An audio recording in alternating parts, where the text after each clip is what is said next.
Pemirsa, Kejaksaan Agung mengaku sudah 3 kali melakukan pemeriksaan terhadap mantan Menteri Perdagangan Thomas Trikasih Lembong sebelum ditetapkan sebagai tersangka dalam kasus dugaan korupsi impor gula.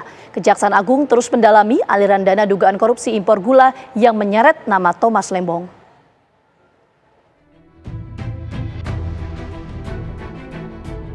Kejaksaan Agung mengaku sudah 3 kali melakukan pemeriksaan terhadap mantan Menteri Perdagangan Thomas Trikasih Lembong sebelum ditetapkan sebagai tersangka kasus dugaan korupsi impor gula.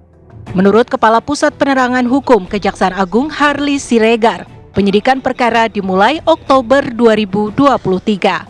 Selama 1 tahun, penyidik kejaksaan telah melakukan pengkajian, pendalaman, dan memeriksa sejumlah saksi, termasuk mantan Menteri Perdagangan Thomas Lembong.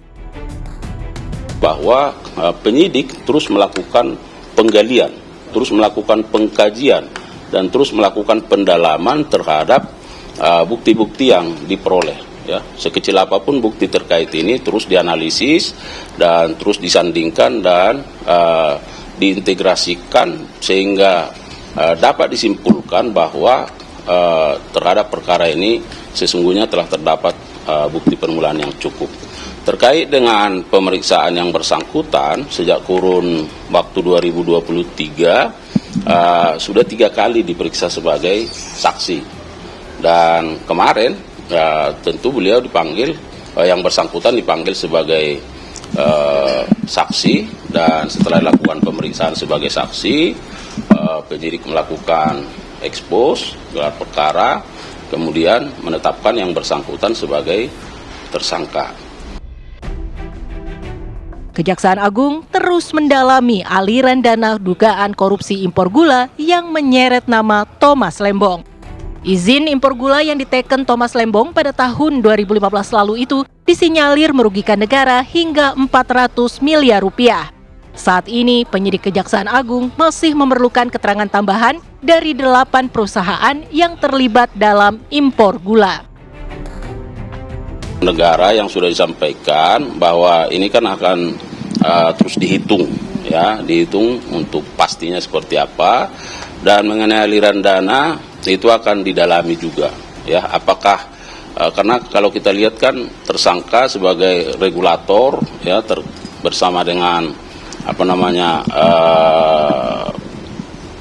dari PPI dan perusahaan-perusahaan itu. Nah, apakah ada misalnya di situ unsur aliran dana, tentu nanti akan terus didalami. Nanti itu sangat tergantung dari keterangan-keterangan, ya, yang akan dilakukan. Itu yang saya sebutkan tadi dari beberapa pihak, misalnya dari 8 perusahaan itu, ya kan dia mendapat keuntungan. Nah, apakah misalnya ada aliran dana terhadap siapa saja? Nah, itu nanti sangat tergantung dengan keterangan yang akan berkembang. Sebelumnya, Kejaksaan Agung menetapkan mantan Menteri Perdagangan Thomas Trikasih Lembong sebagai tersangka kasus dugaan korupsi impor gula saat ia masih menjabat sebagai Menteri Perdagangan pada tahun 2015-2016. Kejaksaan Agung kemudian langsung menahan Thomas Lembong di rumah tahanan Salemba Cabang Kejaksaan Negeri Jakarta Selatan. Thomas Lembong enggan bicara banyak soal penetapan dirinya sebagai tersangka kasus dugaan korupsi impor gula oleh Kejaksaan Agung. Saat digiring ke mobil tahanan pada Selasa malam, Thomas hanya mengatakan akan menyerahkan proses hukum kepada Tuhan.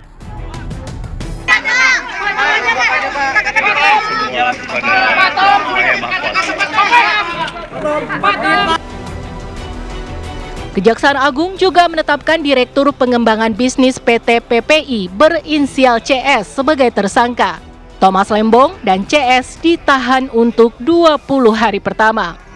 Thomas ditahan di Rutan Salemba, Cabang Kejari, Jakarta Selatan, sementara CS ditahan di Rutan Salemba, Cabang Kejaksaan Agung. Dari Jakarta, tim TV One mengabarkan.